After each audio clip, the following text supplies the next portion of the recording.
King Charles has had his stay in hospital extended, sparking concerns for his health. His Majesty had surgery for an enlarged prostate at the London clinic on Friday. He was due to be discharged after 2 nights, but The Sun is reporting he remained under the care of doctors for a third. Queen Camilla made multiple visits to the King's bedside over the weekend. It's also been revealed that the King will not carry out any royal engagements for up to a month as he recovers from the surgery. A month is unusual, but the fact that he's staying in longer usually isn't. I mean, with these type of procedures, they are routine, maybe just generally his age and the fact that they need to take care. King Charles was diagnosed with the condition on January 17. A Buckingham Palace spokesperson said His Majesty would like to thank all those who have sent their good wishes and is delighted to learn that his diagnosis is having a positive impact on awareness. There's been a rapid rise in visits to prostate websites after the King shared his diagnosis. The Princess of Wales is also at the London clinic after undergoing abdominal surgery. There are reports that Princess Kate could be released from hospital tomorrow. The 42-year-old is not expected to carry out official engagements until after Easter. We haven't seen much of the royals recently. This was the last public appearance for the King and Kate, leaving an unusual situation. 2 senior royals in the same hospital at the same time, and both out of action.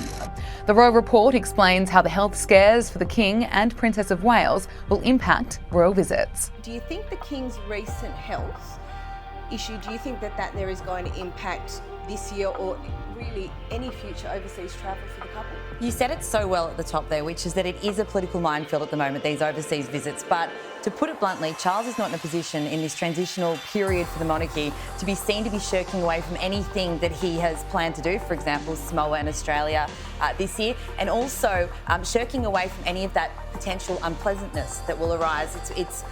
William, most of them have seen the light in that you need to look into it and make at least some comment around the issue rather than be seen to be hiding away. So while there's a lot of compassion for the royals at the moment because there's a lot of health issues going on. We've got Fergie, Kate and Charles. I think at the same time, the things that he's lined up to do are really things that he's going to be held to account. I think he will continue to want to show up and be seen to be that hard worker and someone who gets out there. He came onto the throne as an older man, obviously, and he didn't really have the opportunity to win the people over a lifetime the way his mother did. But I think he's going to want to be seen to be really hard at work and getting out there to meet people. And I think Bronte makes a great point. Like, what are the considerations that the royal family thinks about when it's planning these sorts of visits? And are some of those historical issues, is it better just facing them head on and dealing with them? And they've said that that's what they want to do. I mean, part of the role now is diplomacy, and they've talked about the fact as royals that they will support what each nation wants to do and build a new relationship after, going forward, however that should work. Look, I think this is interesting because these trips are planned a year in advance. So this one later this year will already be planned. And if you think about it, when Meghan and Harry came to Australia in 2018, they did 76 engagements in 16 days. That's 4.75 engagements a day. There is no way the King can be doing that number of engagements. I think they'll lean more into the areas of interest, sustainability, but also it's the timing of the year because Camilla loathes, as you said in your editorial, she doesn't like the heat at all. We see her with an umbrella whenever she's in Queensland. So that will be a factor later in the year. So they'll be trying to moderate it for both of them, as they are at an age now when most people of that age are retired. And it's harder to cope with things like the heat when you are in advanced years. On to the health of the royals. Charles and Catherine have both obviously undergone recent procedures. How's Kate faring? So details around Kate's situation have been a lot more scarce. Obviously, she'd had the surgery by the time we even found out that it was happening. In that initial statement, it was said that it was successful. So that was, as we learnt about it, we were also reassured.